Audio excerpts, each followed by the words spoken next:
Hello there. I'm Scotty, you're not. And now Chucky's back. Season 5. Season 5. Wow. Season 3, Episode 5. Death Becomes Her. Yeah. And I know it's the name of the Bruce Willis movie, but also that has something to do with the episode. I only assume it's the maid that gets killed in this episode. Also, R.I.P. in peace to Devon Sawa again. Only I think this is like they're one-upping. So his first one, he was electrocuted. The second one, he was beaten to death with Chucky by the kid, the guy's son. Third one, he exploded after an exorcism, and now he got bashed in the back of the head with a piggy bank, and then Chucky somehow, with doll teeth, I guess he becomes more human, I guess, bit off a piece of his face, and then pulled his eyeballs out, which, by the way, wouldn't kill him. Not really. You can have no eyes and still survive. You bleed a lot, I guess, but he also got bashed in the back. That's maybe blood loss there, but yeah, he's dead now. R.I.P. in peace to Devon Sawa again for a fourth time. Can't wait to see you again next season if there's another one, or in the movie they're gonna make. Apparently, you know what's gonna happen. But yeah, this episode felt like they rehashed a few things we already knew, but are getting our main characters back together, and something weird is going on. We started with the press conference, right? And the president is there. Devon Sawa's there. He's talking about what happened at the Halloween party, and he sees the little kid Jacob again. I assumed what that was that he saw Chucky and thought he was seeing his kid, but now he's seeing his kid go around still in the costume, and Chucky's not even there anymore.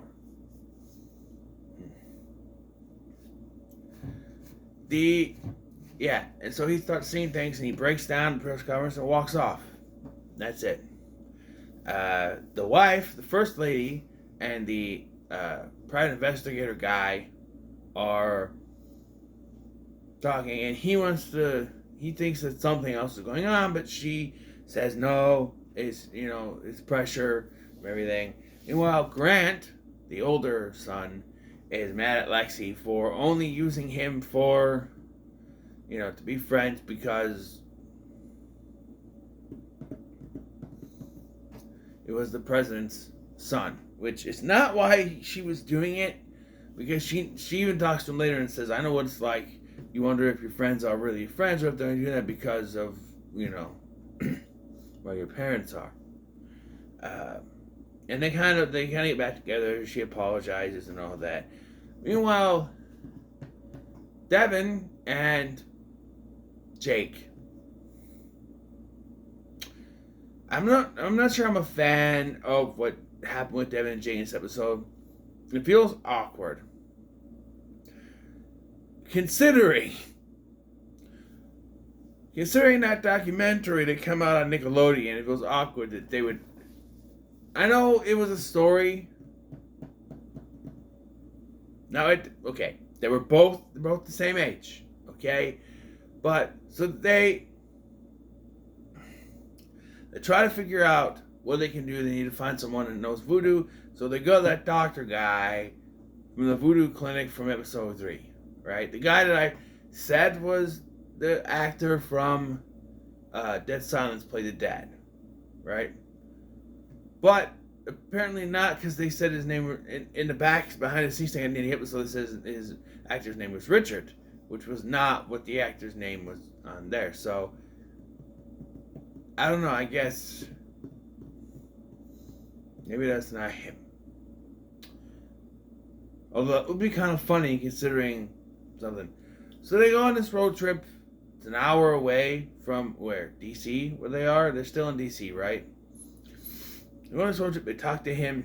He informs them that Chucky is dying, but even if he dies, he still won't be gone because his spirit will still be around, which I don't know. It just feels like Don Mancini going a little too far with the concept. I don't know. But, yeah. So, as we're driving back, though, because they say, oh, the way you get to the spirit realm is to die. Well, we saw in the trailer they're going to do some sort of seance, which is going to bring about old Charles Lee Ray, played by Brad Dourif. Apparently, from what I can gather from the trailers. That's what I can gather. I don't know. But it's on this road trip that they decide to get a hotel room and hook up. And I have to question, the characters are underage. I said this before, I was concerned at why they're trying to push underage sex. And why Miss Fairchild didn't freak out. I rewatched episodes today, and it still is confusing why she doesn't freak out. She just tries to tell them about safe sex, and he's saying, no, you have to wait till you are adults.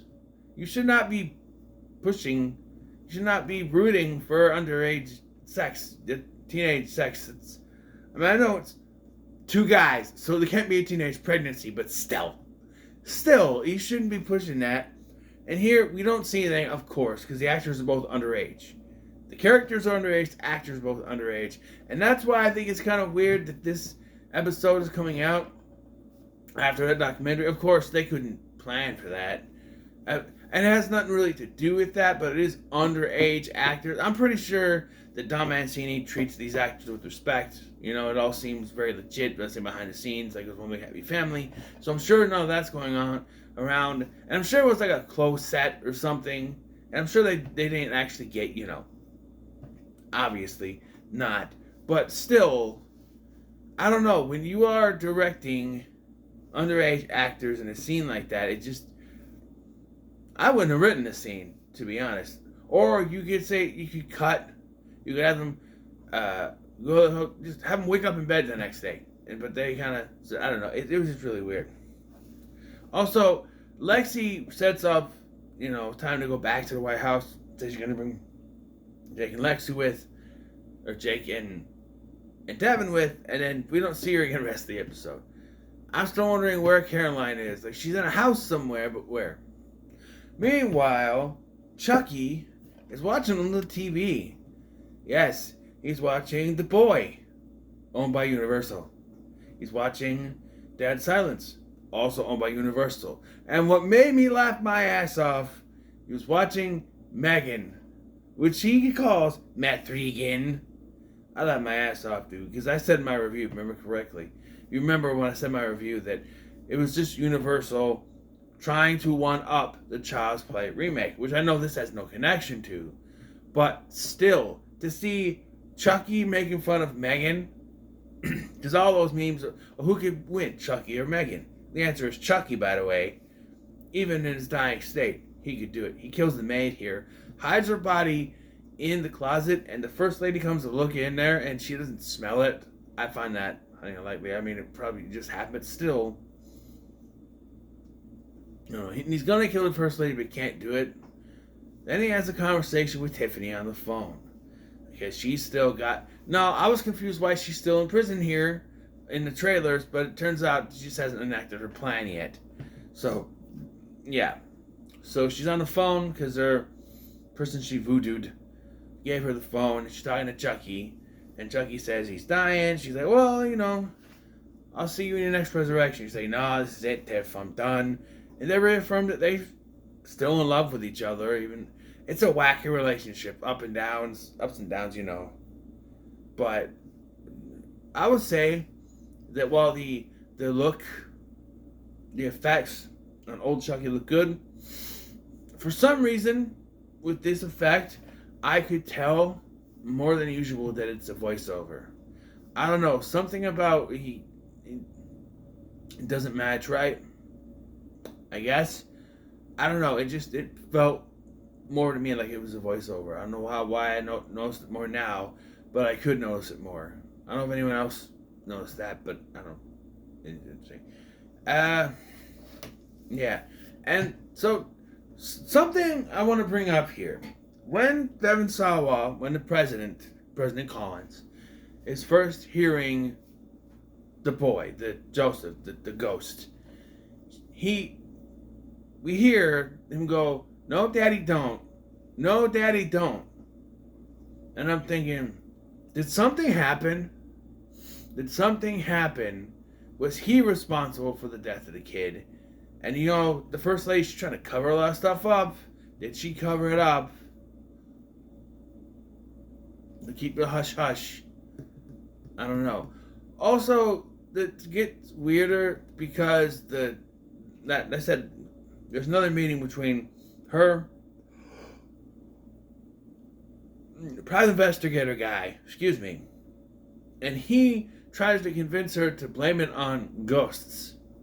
And right after he says that, you see a reenactment of Miss Fairweather's death with the flag wrapping around nothing and choking nothing. Like it's an echo, a death echo, whatever it's called from Supernatural, an echo of a death. Although you would see the ghost dying in that version. They probably didn't have the actress, but that's what it is, like an echo. Like her ghost is now an echo in the White House. And, Henry's had that little book about the ghosts. So it could be ghosts in the White House, or it's all bullshit, and this detective guy has been putting something in their hallucinogens or something to make them think that something's going on. Or it could be more simple as he's rigging stuff up, hiring a little kid actor to run around, although nobody else seems to see the kid, so maybe it is hallucination. I don't know. I do feel like killing off Devon Sawa before we're able to get the conclusion of the ghosts and what that is a little bit premature, but yeah, so Chucky's basically bedridden because he's sick, he's dying, fucking dying. So the president, hearing the ghost, is led first to the old room that was Joseph's, and then to Henry's room. And when he gets there, he sits on the bed, he puts his hand there, and you hear Chucky go, "Ah," because he's in pain, and he sees Chucky all wrinkled and stuff, and he's just like, and he hears Joseph, and Joseph says, "Daddy, look out," and that's when he gets bashed with the piggy bank, and then I told you what happens, right? He falls on the floor, Chucky hops on top, bites a piece of his cheek off, and then pulls out his eyeballs, and he dies. Like, most gruesome death for Devon Sawa yet. And that's how the episode ends, by the way, after that. And it is kind of funny because Chucky's trying to do his laugh and he keeps coughing. Because